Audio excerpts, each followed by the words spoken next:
Hello, comrades. So there's this subreddit where people go onto this website. It's where I would live, and they fill out all the countries in the world on a 1 to 5 scale of where they'd like to live. And it's just kind of a silly, fun thing. And I thought it would be cool to do it from the perspective of a language learner. So that's what we're gonna do. I'm gonna talk about each country in the entire world. Well, they don't have some of the smaller countries, but we'll get into that a little bit. And so we can see if I put one here, if this is red, so this means I never ever want to live in Greenland. Sorry. Orange is I would reluctantly live in Greenland. We have this kind of pale yellowish color, this beige. That means maybe I'd live in Greenland. We have light green, and that means I would willingly live in Iceland. And finally, we have dark green, which is absolutely I would live in Iceland. Greenland, sorry, I don't know why I keep on mixing those up. And so I've been thinking about Greenland for a little bit. It's an interesting country. They speak Greenlandic. It's an indigenous language. It seems really cool linguistically. There aren't a ton of speakers. There's not really anything that really attracts me to the language so much. And honestly, Greenland is a little cold, so I'm gonna put I think reluctantly for Greenland. And so most of this I'm gonna be focusing on the language, but there will be some external factors. Greenland is really cold. That's just part of living in Greenland. I'm gonna put it into the consideration. I'm not gonna be super consistent about that. Sorry. Next up, we have Canada. So Canada linguistically is interesting. It's a bilingual country, so it's English and French. So I would absolutely love to live in the French-speaking part of the country, improve my French. I love French. It's a wonderful language. I'd like to be able to learn Canadian French. There are some immigrant languages and indigenous languages as well. And it's, culturally pretty similar to where I'm from. I'm from the United States. I don't think it'd be a huge adjustment. Next, we have the US. And so I'm from the US. My family lives here. I work here. I've studied here. I will most likely continue to live here for at least a while. And so I feel like a little disingenuous if I put anything other than absolutely for the United States here. So we're gonna put the U.S. in dark green. And included in that, we're gonna put Puerto Rico. So they have Puerto Rico separated. But I don't, it's part of the U.S. They're a little inconsistent about that as well. But yeah, I would also absolutely love to live in Puerto Rico as well. I love Spanish. It's a wonderful language. I like the accent, and I wouldn't need a visa. Next up, we have Mexico. And so Mexico, once again, I'm going to be really positive for at least like the Western Hemisphere for the most part. Mexico is wonderful. They speak Spanish, obviously. They also have a bunch of really cool indigenous languages, one of which I've studied. I've studied Nahuatl, which was the language of the Aztecs. And I made a video in Nahuatl not too long ago, a couple months ago. I love it. It's a beautiful language. Mexico is super cool. I love the Spanish spoken there. Would absolutely live in Mexico. Next up, we have Guatemala. It's a similar thing. I've studied a little bit of a Mayan language, Quiche, from Guatemala. I don't speak it very well, but I'd love to study it some more. About 10% of the Guatemalan population speaks the Mayan language, which I think is super cool, really interesting. It seems like a wonderful, beautiful country. Would absolutely live there. Another thing is I'm not quite sure if I'd want to live like my entire life in all of these countries. So when I say, I would love to live there, I'm thinking like long enough to at least learn one language, maybe longer. Not necessarily like I am committed to like never leave the country. That would probably be like a slightly different game with my family and all. And finally, I want to give Costa Rica a dark green. It just seems like a really cool place. Now, unfortunately, I'm probably gonna give Nicaragua a reluctantly. They speak Spanish. I don't know anything about the indigenous languages, the local languages there. I think it's doing a bit worse, like economically. I think there's some other struggles, and just in the broader context, it doesn't happen to appeal to me as much. I think I would El Salvador. I'm gonna put into the willingly category. So this is 4 on the 1 to 5 scale. And so they do speak another language related to the language I studied. I studied Nahuatl with a TL at the end, and down there they speak Nahuatl with just a T, no L. And I think that would be really cool to learn. It's not super common. It probably would not be easy, but if I got the opportunity to do so, I would be all over that, you know. And then I think for Panama, Honduras and Belize, we're gonna put in the maybe category. So I don't know a lot about the indigenous languages in Panama, Honduras, and Belize. Belize they have an English-based Creole. I really like Creoles, but I don't know. I never like feel that passionate about the English-based ones. Maybe that's just a personal blind spot, something I should work on and really think about. So that's probably also what we're gonna do for Jamaica. The Dominican and the Bahamas, the other Spanish speaking countries, maybe I'd go there. I don't feel like a huge need, like, oh, I need to like go live in like the Dominican or anything. For Cuba, this is, reluctantly, they do have a lot of issues down there in Cuba. And unfortunately, I'm gonna have my first never be Haiti, and so I would actually I'd love to live in Haiti. If it were more stable, I really like Haitian Creole. I like the language. The culture seems really interesting. I'd love to learn more. I've studied a bit of Haitian Creole. I've read some stories in Haitian Creole. I've read a couple of books and PDFs and poems when I can find, and I've tried talking to some people in Haitian Creole. I did the Duolingo course and everything. And I'd love to learn more because I just have this super basic Haitian Creole knowledge, and I'd love to expand it. I'd love to learn about the culture and experience everything, try the food, but it's just not that safe at the moment. And similarly, we're gonna put Venezuela in the never category, or I think it's not quite like Haiti. It's not like falling apart completely. But I would be very reluctant to live in Venezuela.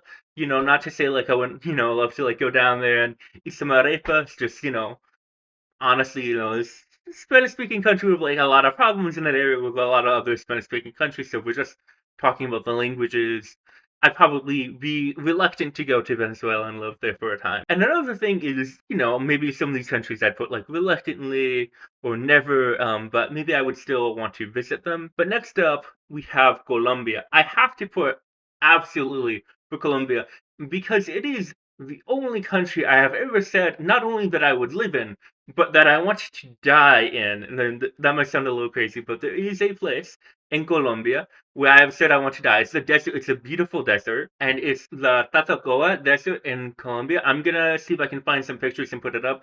It's really small, but it looks absolutely beautiful. I really want to see it. And as I said, I saw a picture of that desert, and I said that is the place I want to die. So next up, absolutely, is Brazil. Now Brazil, I'm sure there are some places that might be a little more violent, that might have more crime, but I think in general has a pretty bad rep, more so than it's deserved. I've technically been in Brazil. I've been in the airport in Sao Paulo. And I love Portuguese. I love Brazilian Portuguese. They speak some indigenous languages. They have some immigrant languages. It's I think the second largest German speaking country, which is pretty impressive. They had like a really big Japanese population at one point. And there's this one state called Acre that I really want to go to. It's in the middle of nowhere in the Amazon.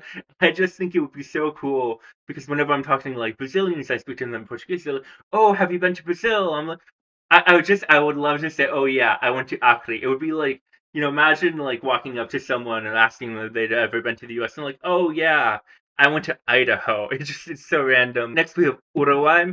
I love Uruguay. I love the accent. It is an impressive country. It seems really interesting.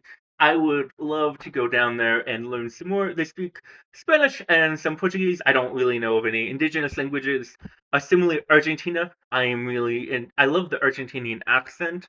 I love the literature. Jorge Luis Borges is my favorite author of all times. I really want to know Buenos Aires. I want to go there. I want to see it, and I'd love to live in Argentina. I think it's a great country. It's super interesting. Chile, from a linguistic perspective, I am not convinced they speak Spanish there. They say they speak Spanish, but then when they talk, I don't understand them. And so I say, I speak French, I speak English, I speak Portuguese, I speak Spanish. If I go down to Chile and I learn Chilean, I'll be able to speak every language, every national language of the Americas. Besides, minus Greenlandic. I can't speak English anymore. So, we also have Paraguay. Paraguay is the one country outside of the US I have actually spent any significant amount of time in. I spent a few months down there and I was studying Guarani. Paraguay is a bilingual country, so they have Spanish and they have Guarani, and all of the population technically studies both. But what you get is, people kind of mix the two together, and in the countryside they speak more Guarani, and in the city, like in Asunción, the capital, they tend to speak more Spanish. And La Ciudad de Este, it's in the frontera, it's in the border with Brazil. A lot of people speak all three. They'll speak Portuguese, they'll speak Guarani, and they'll speak Spanish. There are some indigenous languages which are unfortunately dying out. There's also a rather large Mennonite community, Philadelphia, named after the Philadelphia in Pennsylvania, but they spell it with an F. It seems super interesting, and there are some German speakers, and I just love to get to know that a little bit more. I'd love to spend more time in Paraguay. I'd love to improve my Guarani. It's one of my favorite languages of all time, and absolutely 100% yes for Paraguay. Bolivia, it's another Spanish speaking country. I really like it. They have a lot of indigenous languages. They actually have their own like dialect of Guarani, Bolivian Guarani. It's like very different from Paraguayan Guarani. Like I can't understand it at all. Even like when they write it down, it seems very different. I'd love to learn that. They have Aymara, seems like a really interesting language. And they have some really cool accent stuff just in Spanish. Peru, willingly, I would live in Peru. They speak Spanish and they speak Quechua, and it's the largest indigenous language in the Americas, has about 10 million speakers. It was the language of the Incan Empire, and it just seems like a really cool language. Like it's on the list of languages I definitely want to learn. And Ecuador, they also have some speakers of Quechua up in Ecuador. They have some other indigenous languages and things of that kind. And they have a really cute accent. In general, I love the accents over here, Uruguay, Argentina, Paraguay, Bolivia, Peru, Ecuador. They're very different accents. Even a lot of the Colombian accents I love. They're very different, but I love how they sound. So next up we have Guyana here. And so I feel pretty much about the way I do with the Caribbean. They speak an English-based Creole. They might have some other languages. It's just something that like really attracts me. But it's not like I have anything against it. I am going to put reluctantly for Suriname. I don't like Dutch. Um, sorry to any Dutch lovers in watching this video. I don't mean to offend you. It's just personal preference as languages go. And also Trinidad and Tobago. This is just putting it in with most of the rest of the Caribbean as kind of a maybe. I don't really feel a strong connection to it, but I don't really have a problem with it. Finally, we'll get into the reasons for this later, but we have to mark absolutely for the everyone's favorite South American country, France. Absolutely. That might be a controversial pick. We'll talk about that later on. Now that we're done with the Americas, we can take a look at Africa, which might take a minute.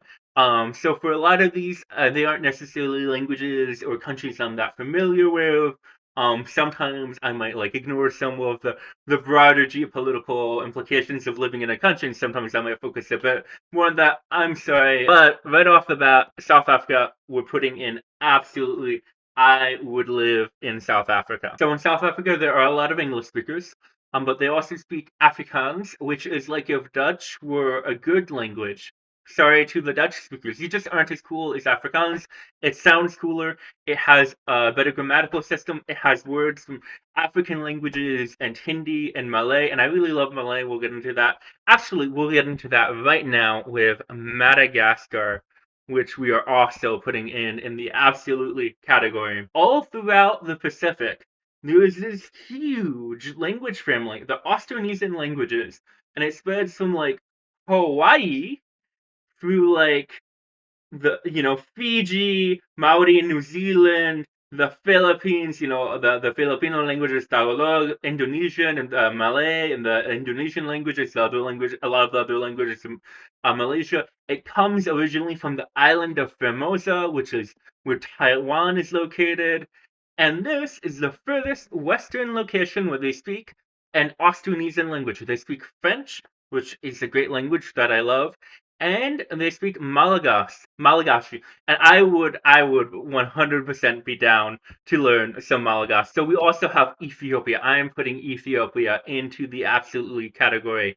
So linguistically, they speak a language called Amharic, which is part of the Afro-Asiatic languages, and so the biggest, probably most notable languages in the Afro-Asiatic language family are going to be the Semitic languages. So we're talking about Hebrew and Arabic, but there are a bunch of other branches with some really interesting languages, and one of them is Amharic, as well as some of the other languages they speak in Ethiopia. And that's all, cool and fine and whatever. I really love Ethiopian food, and so we're gonna put Ethiopia in absolutely. We also have to put absolutely for Guinea Equatorial. It is the only Spanish-speaking country, well, the only officially recognized, internationally recognized Spanish-speaking country. We're going to do that a little bit later in Africa. And I have a book from there. It's super cool. It seems like an interesting place. There are some other languages they speak there as well, of course. And all of the African countries are going to be very linguistically diverse, which is going to give. It's going to be one of the strong points of the continent in general. We have to put absolutely for Chad. I am an alpha. What's it? Giga Chad alpha male, and Chad is a Chad country shaped like the face of a Chad, and they speak the Chadic languages. You have to go absolutely for Chad if you're a Giga Chad alpha male like me, and and you have to go absolutely for Chad if you're an alpha male Giga Chad like me and all of my linguistic bros. We're also going to put Angola in deep green. It's a really interesting country, I think. They speak Portuguese. They have a lot of Portuguese speakers. They have an interesting accent. I've met a lot of people from there. I know it seems really cool. I would love to have the opportunity to spend a few years down there in Angola. So we're gonna do deep green for Ghana. Ghana has a really big city, Accra, and it's a cool language called like Twi. I think Akan is the other name for it. It seems really interesting. I just read a book from a woman from Guyana. It was our sister Killjoy. It seems really interesting. Um, it seems like a wonderful, not to say like going to any of these countries wouldn't be a wonderful experience. So next up, we're gonna have a willingly country. So we have Morocco. So Morocco, most famously, they speak Arabic, and so Arabic, there's Fusa, which is MSA Modern Standard Arabic, which is like the standard version of Arabic that all the people learn in school and they can all kind of understand and might not necessarily speak that much. And then they have their local dialects, and the local dialects are kind of like separate languages. They're kind of like the Romance languages, like Spanish speaker can kind of understand a Portuguese speaker, except if like Portuguese was spoken all the way over here and Spanish was spoken like in Saudi Arabia. My understanding is that Egyptian Arabic of the dialects is the most widely understood. I think it's kind of centrally located in a lot of the Arabic speaking world. And also they have a lot of media, and so they've exported a lot of media, so people just kind of used to it. And, you hear it a lot, you get used to it. Moroccan Arabic is a lot more distinct, and I think Moroccan Arabic, Algerian Arabic, and Tunisian Arabic, they tend to have a lot more influence from the Romance languages, from Spanish and French. It seems really cool. They also have the Berber languages in Morocco, and so the Berber languages are indigenous to this part of the world before the Arabs got there, and it's another branch of the Afro-Asiatic language family. And there's not enough time in my life to learn all the languages I would love to. But if I had enough time and if I had the right opportunity, I would. Or if I had the right opportunity, I mean, I would love to go live in Morocco, especially if I had the opportunity to learn a Berber language. That would be awesome. And I've heard the food is really good. I'm also going to put Algeria into the willingly category for a lot of the same reasons. And so I'm also going to put willingly for Egypt. Not because I'm like super drawn to like Egyptian Arabic specifically, but because it is the most widely understood Arabic, and I think that would be very helpful if I did want to learn Arabic. Arabic, is another wonderful language I have to study at some point in my life. Another thing is they have a liturgical language. Some of the churches they have Coptic, and I'm really interested in Coptic. So Coptic is another part of this branch of the Afroasiatic languages. I think it's part of the same sub-branch as the Berber languages, but I'm not positive. And so in Coptic, it's basically the latest version of the Egyptian language. And so you can find like these texts written in Coptic, written in an adaptation of the Greek alphabet from about 2,000 years ago. And it transitioned from kind of late Egyptian, which was written in hieroglyphs. And there's this actual kind of transition. There's a progression you can see from Coptic, from Demotic late Egyptian, Middle Egyptian, all the way up to early Egyptian. And Egyptian just seems like such a cool language to study, and it seems really interesting. Coptic specifically has a lot of words from Greek, so it'd be a nice introduction to this because I have studied some Greek, and so I know they don't like speak Coptic on the streets of Egypt or anything, but I would certainly, if I ever have the opportunity, if I had a good opportunity, I would try and learn Coptic. So we have Kenya. I'm also going to throw in Tanzania here. They have Swahili, which is a Bantu language. So the Bantu languages are another really big language family. They're spoken all across Africa. And Swahili is probably the biggest example of this because it's really the biggest African language in general. I think it's one of the few African languages that's used as a lingua franca across the multiple African countries that isn't imposed because of colonization or from another place. So it's not like Arabic where it came from the Arabs, it's not like French where it came from the French or Spanish, English, German, etc.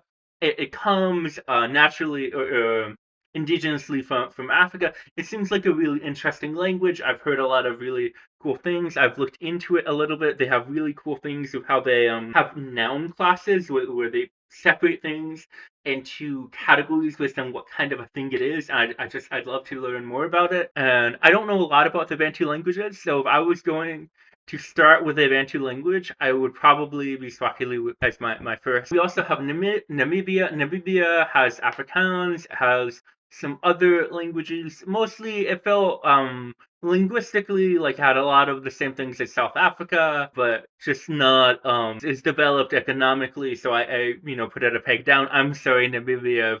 If anyone is watching from Namibia right now, I'm sending my heart's apologies. So I'm also putting Congo. There are two countries we should talk about this. So there's the Republic of Congo, also sometimes just called Congo, or the Democratic Republic of Congo, or DRC.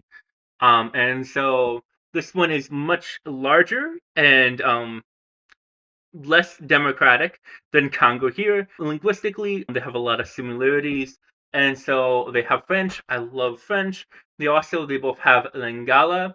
And Lingala would probably it's another Bantu language. And probably if I were to learn a Bantu language, which if I unless I ended up in like South Africa, if I were to like try and learn a Bantu language that wasn't Swahili, it would probably be Lingala. It seems really interesting. It's fairly widespread and I'd be able to practice my French. Who doesn't love French? And another thing in Congo that they have is it's called Kitoba, and it's a Creole. It's based on the Bantu languages. I really love me a good Creole. Actually, we should mention this. One of the countries that is too small to put on this map for some reason is Cape Verde. And I would absolutely love to go learn Cape Verde. I would live in Cape Verde to learn the Creole. It is one of the oldest and most documented Creoles in the world. And if you don't know what a Creole is, basically when people need to trade across a bunch of different groups, they oftentimes create what's called a pidgin, which is kind of not a full language. It's not really complete. And then once there are native speakers of a pidgin, because it's just a trading language. It's literally like not something people use to communicate in their day-to-day life. But once that changes, once there are native speakers, once it becomes something people use to communicate, it creolizes is the generally accepted theory, and it generally becomes more complicated and things get added into it. And so Creoles tend to be based off of the lexicon of one particular language or group of languages, and they might take grammatical features from another language, a lot of vocabulary from another language, or just have completely new grammatical features. And so Haitian Creole is super interesting to me. A lot of the French-based Creoles are super interesting to me. And this would be a Bantu Creole, which I would be really interested in learning. Which brings me to the Central African Republic. And so they have Sango there, which I think is a Creole based off of the Chadic languages, which, I was going to put like the Central African Republic as like a never country because I don't want to like get kidnapped. But it seems so cool, I don't care if they kidnap me. I'm going to go learn a Sango if I have the opportunity. I would love to. I'm obviously like, it wouldn't be like my first pick. It's not a dark green, but it's such a cool language. From a linguistic perspective, I had to put the Central African Republic into light green. Next up, we have Nigeria. Nigeria has a lot of English speakers. It also has Yoruba and Igbo, which are cool languages. I don't happen to feel particularly enthused about them. But if someone said they were like really into Igbo and Yoruba and those are like their main languages, I wouldn't feel like, oh, why are you interested in those languages? It's a completely respectable choice. Maybe it's just kind of a blind spot I have that I'm not interested in those languages. Next up, we have Cote d'Ivoire, the Ivory Coast. And so I'm gonna put it as willingly. They speak French.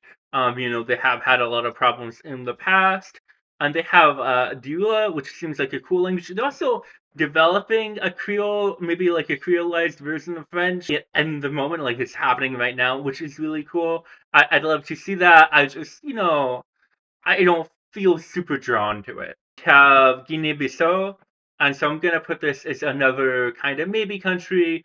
And so they have a Portuguese Creole, which seems really cool. I'd be interested in it. I just don't really know anything else about Guinea-Bissau, and there wasn't anything that I really felt like, you know, um, demanded my attention. I didn't like read up and it felt like, oh, I need to learn more about this. And so, maybe there is something I'm just kind of missing there. You have Niger up here. They speak Hausa, which is another part of the Chadic languages. It's cool. I don't know. I don't think I feel particularly like drawn that much to Western Africa. Also putting Zimbabwe as a maybe. They speak a bunch of Bantu languages, but it's just not none of them felt like the first Bantu language I'd ever really want to learn. But Bantu languages in general do seem interesting. So yeah, maybe. Similarly, Cameroon, they speak French and a bunch of Bantoid languages. So languages which are like more distantly related to Bantu languages. It would be cool. I'm sure they're good experiences. Just nothing draws me in. Botswana is a maybe. They seem to have an okayish economic situation. Or maybe I'm just completely misremembering this. Maybe I'm just putting my foot in my mouth here. But Botswana, they have, I think, Bantu languages. One is like Setswana that's pretty popular, and English is an official language. I actually have a book from Botswana I want to read. I just, didn't feel drawn to it. Zambia, like many African countries, there are a ton of regional languages, but English seems pretty dominant. So it seems like people have like a bunch of like different divisions and regional languages, and they learn, their family language, and then you really have to use English to communicate. I didn't feel drawn to any of the individual languages. In Gabon, it's a similar thing. They speak French and some Bantu languages. Benin, I forget how many languages, it was like 20 or something. None of them stuck me, and the official language is, of course, French. And that's also how I feel about Togo, unfortunately. I've met some people from Togo. They seem like cool people, but so I'm putting in the maybe category. Sierra Leone is a maybe country. I feel similarly to Sierra Leone as I do to like a lot of the Caribbean countries that have an English-based Creole, which is cool. I just don't think it's quite my jam. Senegal, I'm putting Senegal is a maybe here, and so they speak French. They have some cool books and everything, and they have another language. I believe it's Wolof, and that seems cool. Um, I don't really know anything about it, so if you do know about it, let me know. We're gonna get back to possibly the second African, Spanish-speaking African country, Western Sahara. It's not recognized. It's disputed with Morocco. It's a whole complicated situation. They speak Arabic and Spanish, and by and large, it seems like a pretty complicated situation out on the desert. We have a lot of people who learn Spanish as a second language, and a lot of Arabic speakers. And Arabic, just by itself, I'm not like super drawn to, especially as a trade of country, because there are so many like countries that speak Arabic. If there were one country that spoke Arabic and had the same cultural importance, I would 100% be down to maybe not 100%, but like depending on the country, I would be pretty interested. But as it stands, it doesn't really differentiate it from the other countries. We're gonna put Mali in the maybe category. It's a similar thing. There are a ton of languages in Mali, and that's cool. And there are a lot of countries with a ton of languages. We're gonna put Djibouti is the maybe category. It seems relatively stable compared to its neighbors, or I might just have the wrong impression. They have French and Afar. I think Afar is another Afro-Asiatic language, and I think the Afro-Asiatic languages are cool. I just don't know if I want to live in Djibouti. We have Malawi down here. I'm kind of reluctant to Malawi. It's another one where it's English is an official language. And there are some other languages, but I don't think there'd be much of an opportunity or anything that particularly draws me into the other languages. I did forget put Mozambique here. Sorry, Mozambique is willingly.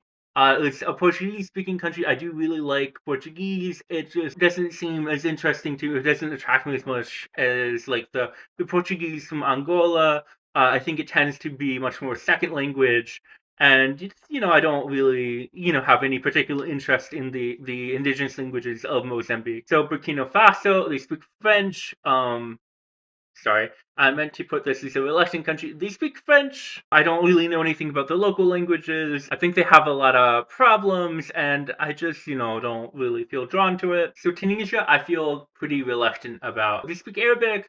Once again, if it were the only country that spoke Arabic and Arabic were as important, I would be all over that. But I don't feel particularly drawn to just an Arabic-speaking country. I think actually I was gonna put Libya as a reluctant country, but I think I'm gonna put it as a maybe country just because there are like some like Coptic churches there. And as I said, if I ever have the opportunity to learn Coptic, that would be amazing. So we're gonna go down here. We have the Kingdom of Lesotho. They speak, I think it's Sesotho. There, it seems like a perfectly fine country, as the world stage goes. It's just this, like one other language. It's pretty small.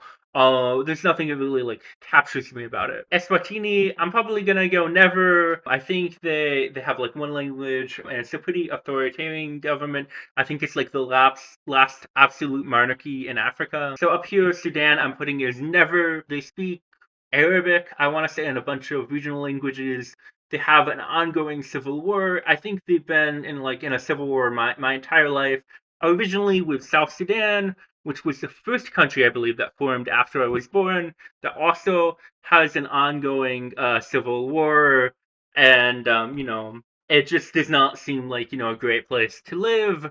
Um, but they, do have some cool languages. Eritrea is a pretty similar state. It's like a totalitarian government.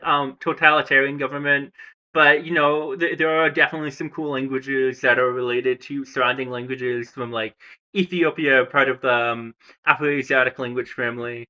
Somaliland is a similar thing. They speak Somali, which is cool. It's part of the Afro-Asiatic language, but things are not going great in Somaliland or Somalia. I think things are going better in Somaliland, more so than Somalia.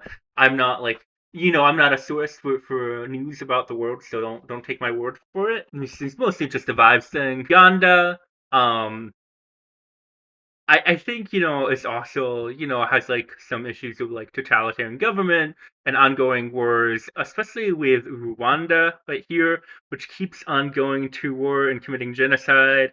With the Democratic Republic of Congo here, which also has a lot of like history of tensions. Burundi here is perhaps the poorest country, and I did forget Liberia over here. I'm reluctant.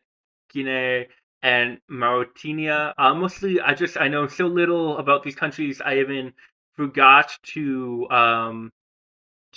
put them. I even forgot Gambia was here until just now. This little country right here, the sliver that's around a river, I believe that's Gambia. And I don't, I wouldn't say I would like never live in any of these places. Maybe I'd have to like learn a bit more. I just at the moment I feel kind of reluctant. Up in Europe, I am a lot more familiar with the European languages, and so perhaps because of that, I'm just more interested in them. They also tend to have better economic circumstances, so the cool language factor doesn't have to justify quite as much here. But up in Iceland, I'm putting it as absolutely. And you might think, Liam, why would you put absolutely for Iceland and reluctant for Greenland? I am glad you asked. So Iceland is really cool linguistically. Icelandic is a North Germanic language that is descendant from Old Norse, which was the language of the Vikings, and it was the language that they wrote the Poetic Eddas in, and so that's like Old Norse. And Icelandic speakers, because it's a very conservative language, can still understand this language of the Vikings, this Old Norse, and they can read it. I think that is super cool. I love that. I would love to be able to read the Viking Gate. Next up, we have Spain. So I speak Spanish. Spain comes from Spanish. Um, well, actually, we'll add in Italy, and I will explain Italy, France, and Spain all together. So basically, this was like the core of the Roman Empire. There were some Latin speakers in Portugal, and around here as well, and the north of Africa. But the north of Africa got replaced with Arabic, and so what happened is everyone spoke Latin, and Latin slowly changed with time, and some of that was, they went to new places, and the people there had different languages, and so they started learning Latin. They had an accent, they had different ways of speaking, and sometimes, people just changed how they talk. And so what happened was in Italy, you had Southern Italian, so you had Sicilian and Neapolitan, and they could understand each other pretty well, and they could understand kind of Central Italian pretty well. And the people in like Central Italy could kind of understand the people in Northern Italy pretty well. And the people in southern France could understand the people in kind of northwestern Italy pretty well, and that little slice of Switzerland, which we're also putting in dark green here. They have a Romance language, they have Romanche. They also have French and Italian, but Romanche was part of this kind of greater network. And so the people in southern France could also kind of understand Provençal, and the people in Provençal could speak northern French. The people in southern France, and this is where we're getting into to Spain specifically, could speak to the Catalonians. The Catalonians could speak to the Aragonese. The Aragonese could speak to the people speaking Castellano, Castilian, what we think of as Spanish, who could understand pretty well the people who spoke Asturian, who could understand Galician, and Galician went south and became Portuguese. And so there's this dialect continuum, and all of these languages are dying out because these countries nationalized, except for, well, Switzerland did nationalize, but they didn't choose one language. So in Italian, they decided we're Italian, we're all gonna speak standard Italian, and so a lot of the languages are dying out, especially in the north. Sicilian is doing pretty well, but like Venetian might be harder to find. France is in pretty bad shape.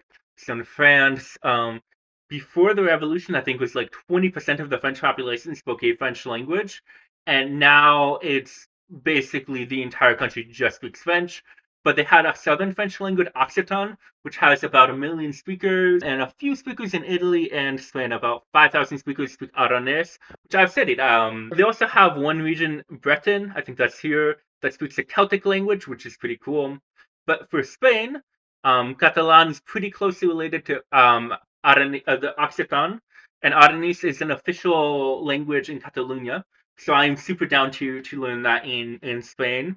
I've read books in Aranese, I've read books in Catalan and Aragonese, which is now dying. I'd have to really go like up in the mountains in Aragon to find Aragonese because it might not be possible. But I would try if I were in Spain. Obviously, I love Spanish. Asturian is not officially recognized anywhere, but I have books in Asturian. I've read some. I'd love to go to Asturias. I've heard they're really good cider, and I love me a good cider.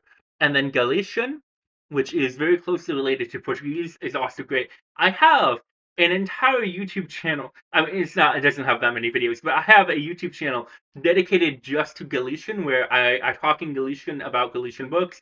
I have a few videos I really want to add on to that.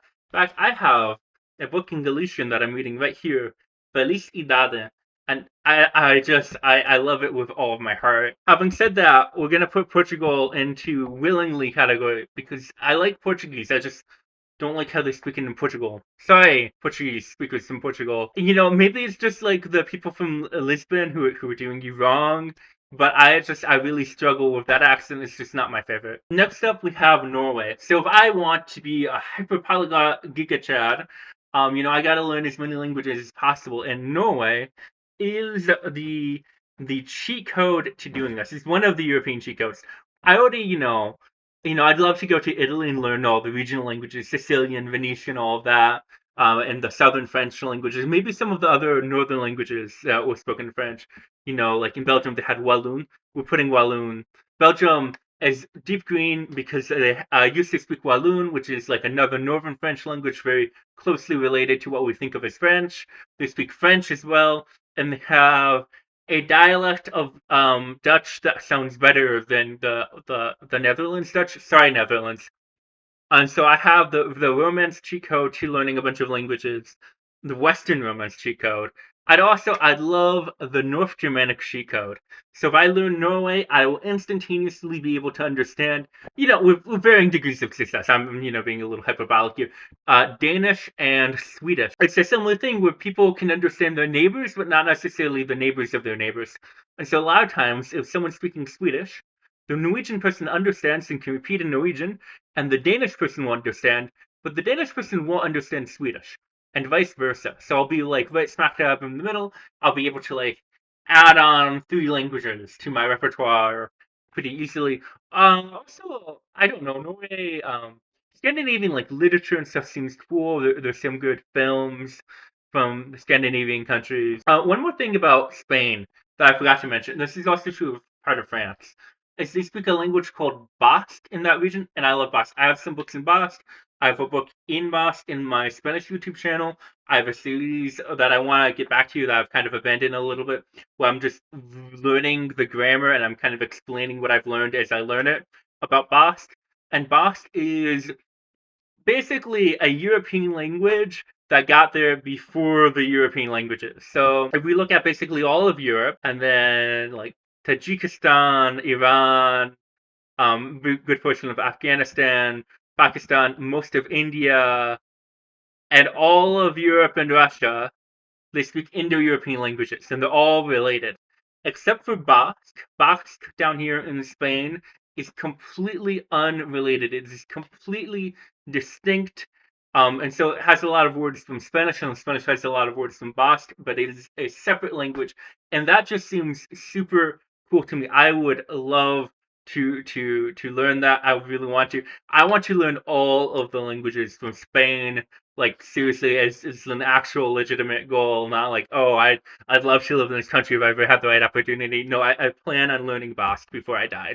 On the bucket list. Next up we have Finland. In Finland, it's a related situation. They have a language that is part of a different language family. Now, Basque doesn't have any relatives, but Finnish does. So they have the Sami languages.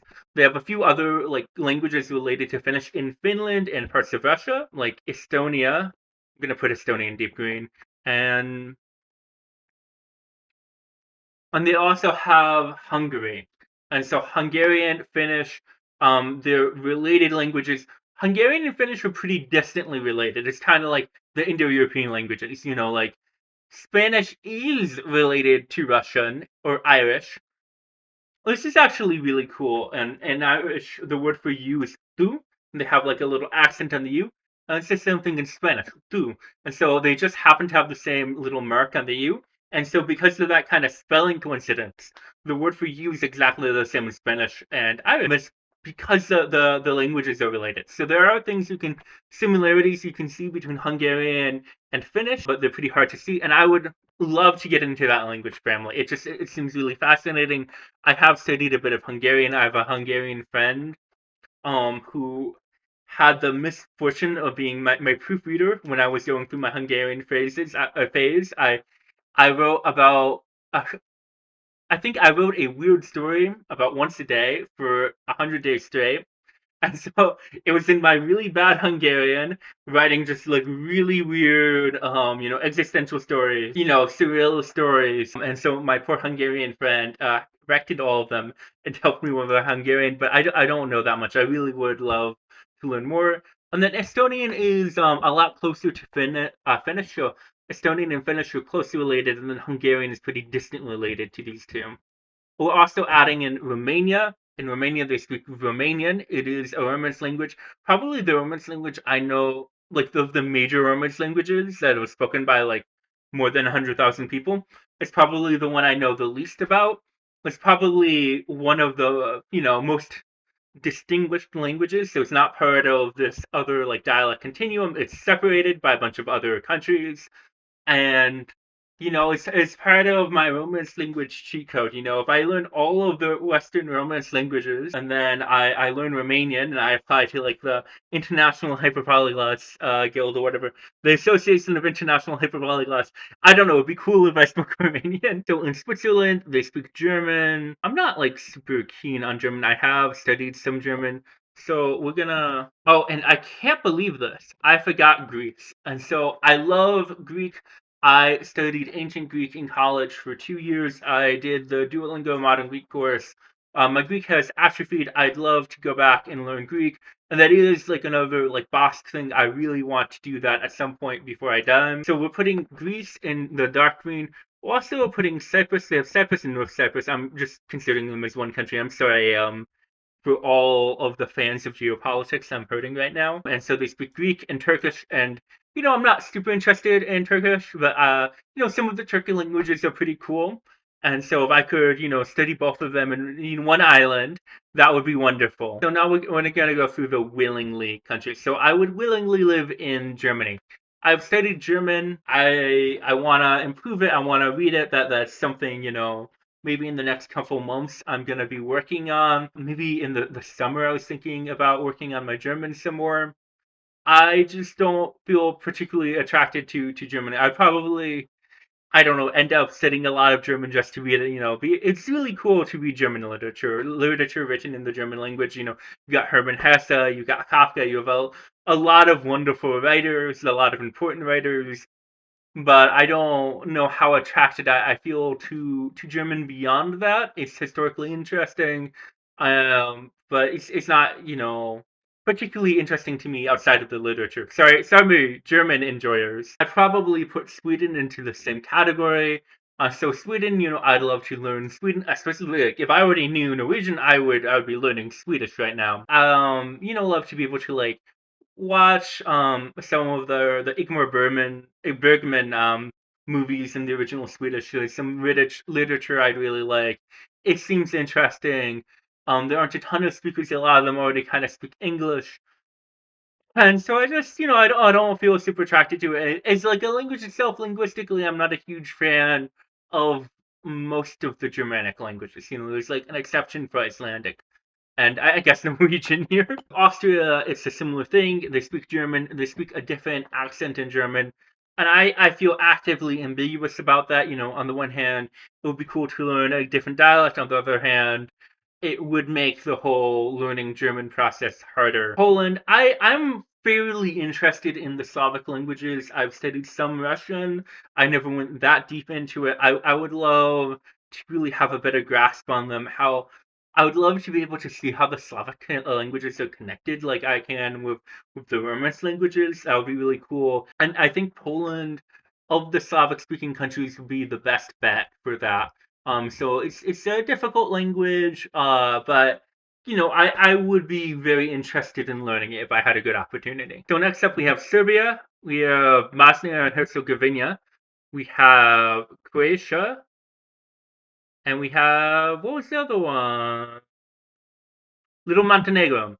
And so this is another hyperpolyglot GigaChad cheat thing where there used to be a language Serbo-Croatian, and then all of the Balkans, Yugoslavia, balkanized. It split up into different countries, and they each one by one declared their own like dialect, a separate language, and so you get like four languages for like the price of 1.2 languages.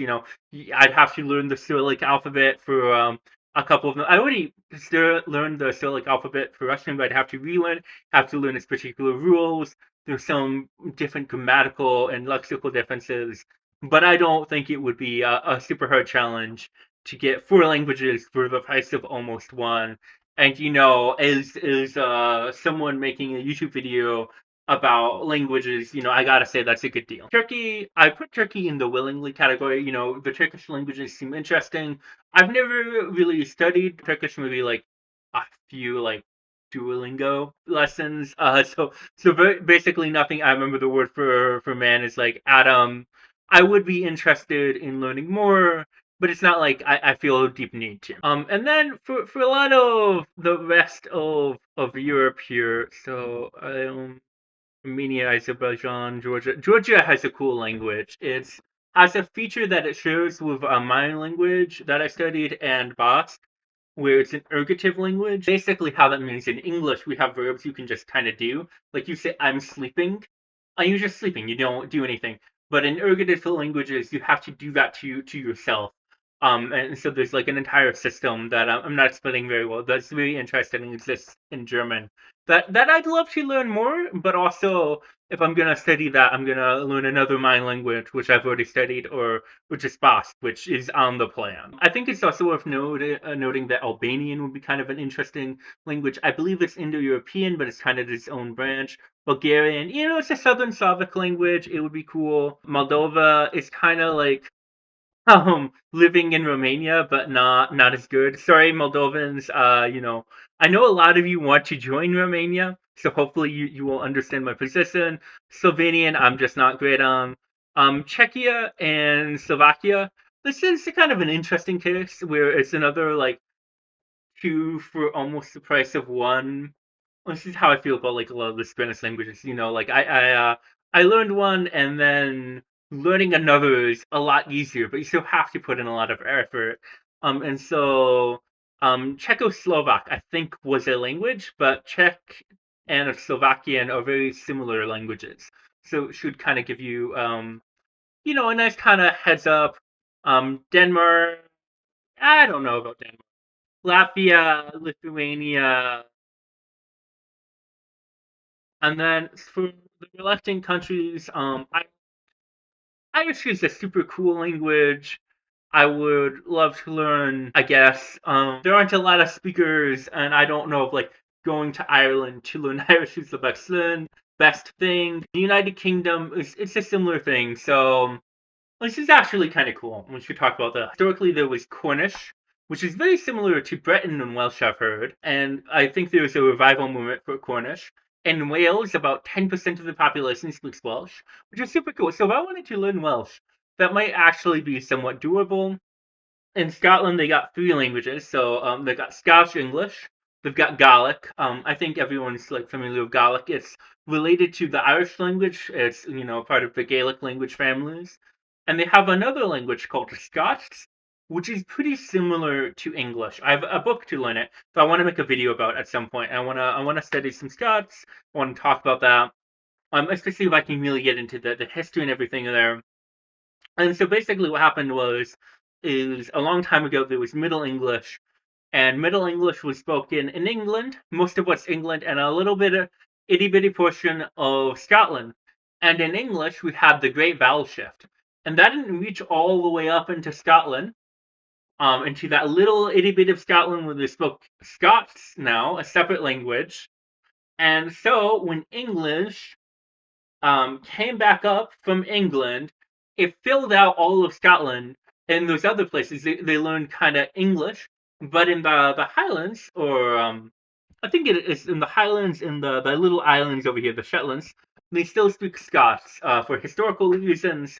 And so you have these three languages: Scots and English, which are very closely related, and Gaelic, which is pretty distant. We also have the Netherlands. Sorry, I don't like how Dutch Netherlands sounds. Also, I'm not a huge fan of Danish. If I spoke Norwegian and Swedish, I'd probably like learn Danish too.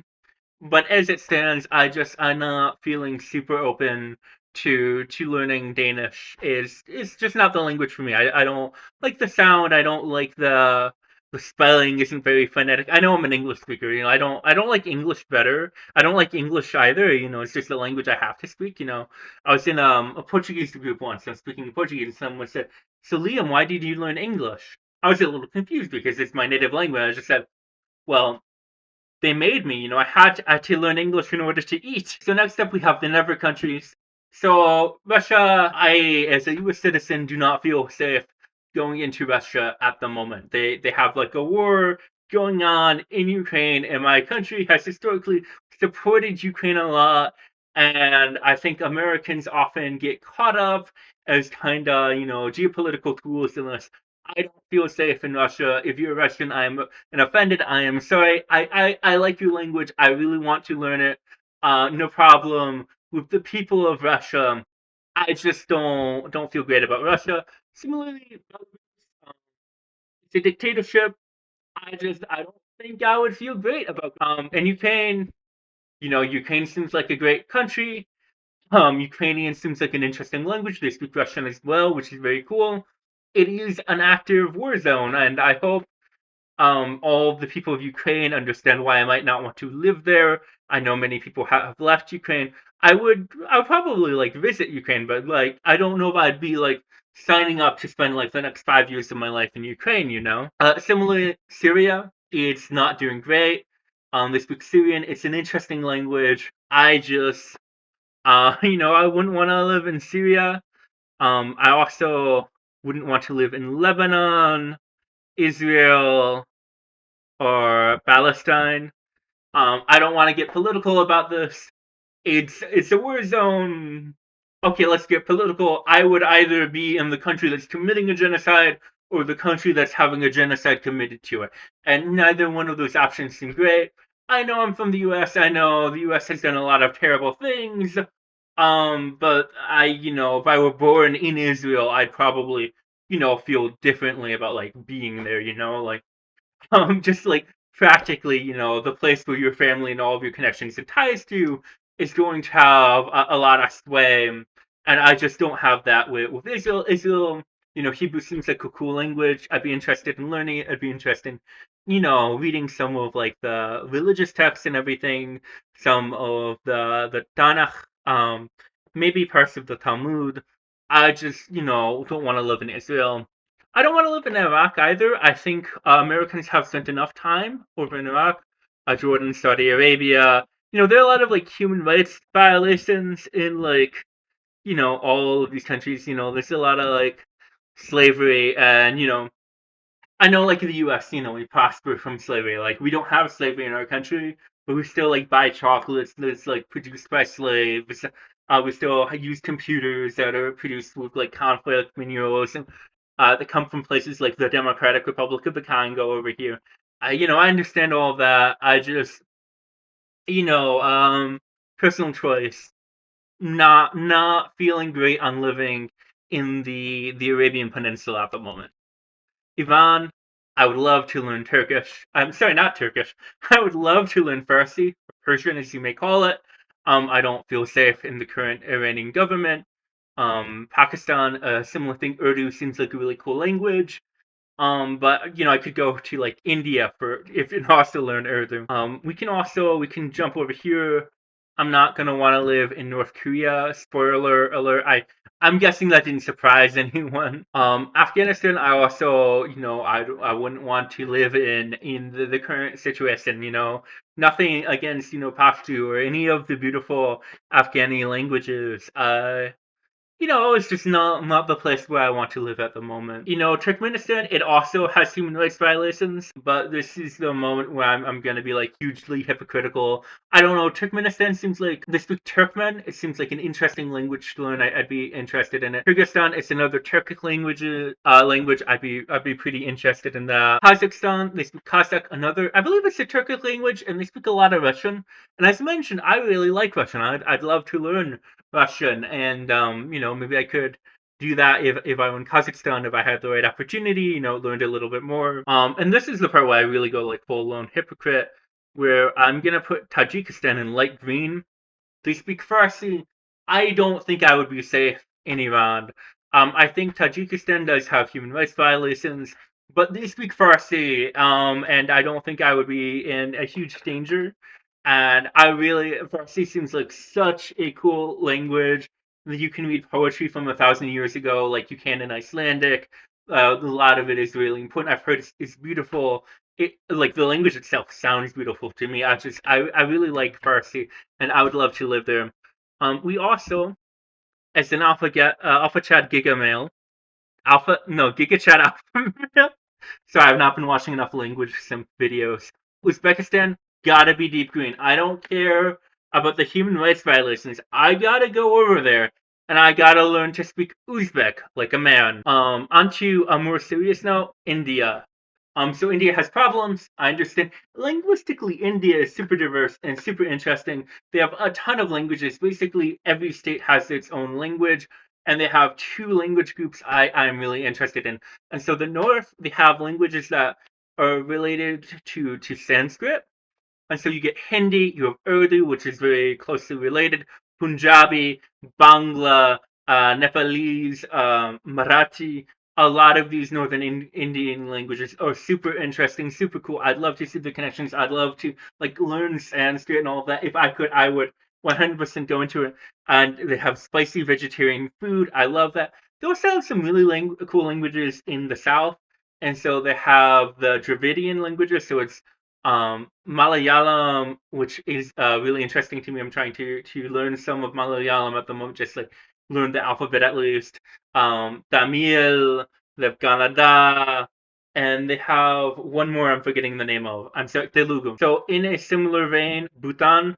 I don't know anything about Bhutan. They're carbon negative. They seem like a cool country. They don't have a ton of human rights violations that I'm aware of. We're just putting in deep green. Nepal, they speak Nepalese.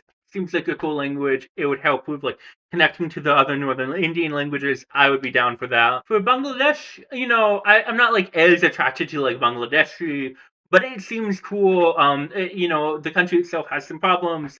But I would be down to learn some Bangla, and given my druthers, I'd rather like learn Bangla in India. But I would go either way. Similarly, Sri Lanka here, I would be down. They speak a northern Indian language in Tamil here, which would be cool. I'd be willing to live in China. China has its problems, pollution, human rights violations. I'm from the United States. Gotta look past some of these things.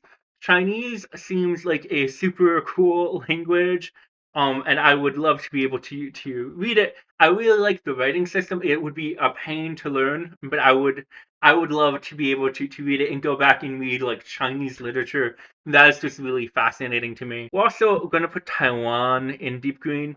Taiwan, this is where I mentioned all of the Austronesian languages come from. And so if I could so the thing about the Austronesian languages is I think there are like 8 branches, and 7 of them only exist on that one island, and all the other branches are just the languages spoken from like here over like these islands over to this island, over to Madagascar, and that is super cool. And if I could learn some of that would be amazing. They speak Chinese. Chinese is a really cool language. Politically, I think would be a little easier for me to adjust to. I'm also gonna put willingly for Japan and South Korea. No, I think like politically, I'm probably more aligned with Japan and South Korea than I am with China. I'm just not as drawn to their languages. If being honest, Japanese and Korean both seem like really interesting languages. It's just not necessarily the first thing I would jump to. If I had a good opportunity, I would be on that. But it's just not how things are at the moment. For Mongolia, I skipped Mongolia. I know people from Mongolia. They were really cool. Mongolian seems like a difficult but interesting language. I love Mongolian throat singing. I just don't know if I'm gonna like want to learn Mongolian. I don't know what kind of opportunity I would have to go want to live for a long time in Mongolia. Thailand, Thai seems like a super cool language. The writing system is really cool. I like Thai food. We're putting Thai into green. Light green. It seems like be a decent place to live. So putting Vietnam, Laos, and Cambodia into the maybe the tonal language. I think they're all tonal languages. I'm not sure. I don't feel any kind of way about them. I don't really know anything, but maybe like depending on the kind of opportunity I might have, I go to one of them. Myanmar, I think they're in a really bad state right now. I'm not super connected to the language. Just doesn't seem worth it. The Philippines, so Tagalog and the other Filipino languages are part of this Austronesian group that I find so interesting, and I would be all over that. I really do want to learn Tagalog someday. It seems like such an interesting language, and it's grammatically pretty complicated. It's pretty distinct. I've looked into some. There are a lot of things it does with syntax and different verb categories and things that I'm really interested in. With Malaysia, all of these islands have a bunch of linguistic diversity as well. So Malaysia is really interesting. I love Malay. It's kind of like it's an Austronesian language, but its grammar is a lot simpler than like Tagalog. It's more analytic. I've been learning it. I'm actually reading a book in Indonesian. So this is another thing. Indonesian and Malaysian used to be kind of one language. It was just Malay, and then when Indonesia gained independence, it standardized its form of Malay as a separate language. And so it's one of those situations where the two languages have a high degree of mutual intelligibility. And so I'm studying Indonesian at the moment, but I would, in a heartbeat, if I could go over to Malaysia, I would absolutely do that and learn some Malaysian. It seems really cool. Because of that, we're also going to put Brunei into the deep green. It's they speak Malay there. Indonesia, they have a bunch of really cool, regional languages like Javanese that has a really interesting system where there are a lot of different words depending on the hierarchy and who you're talking to.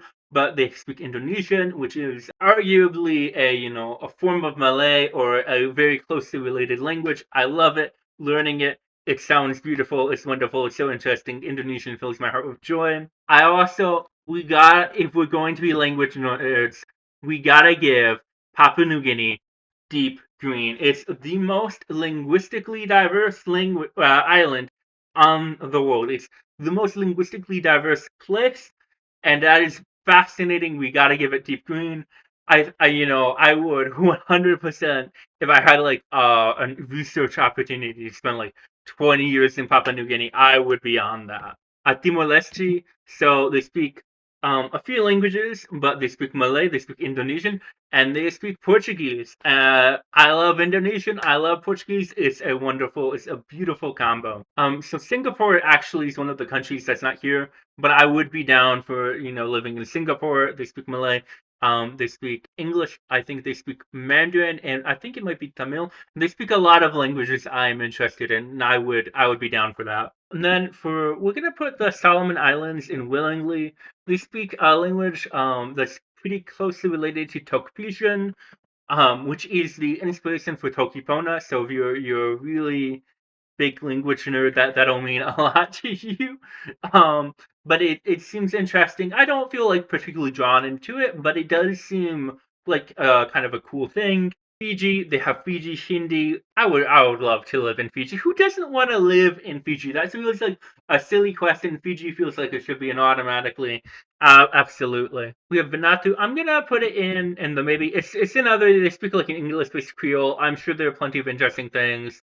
I just don't feel super interested. Same thing for New Caledonia. They speak French. It's a French territory. It should technically be part of France.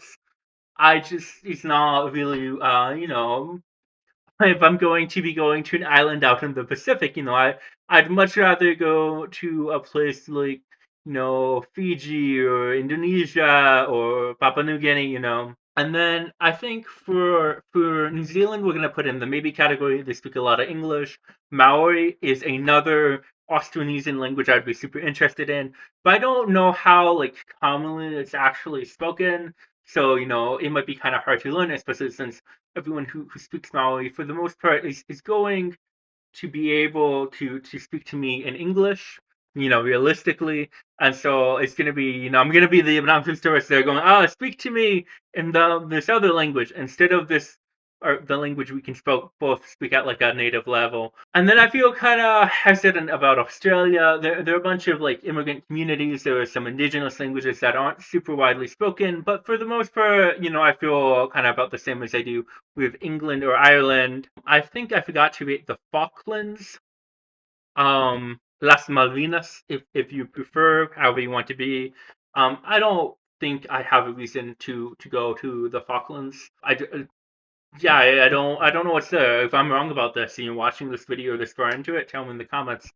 There's also this little territory.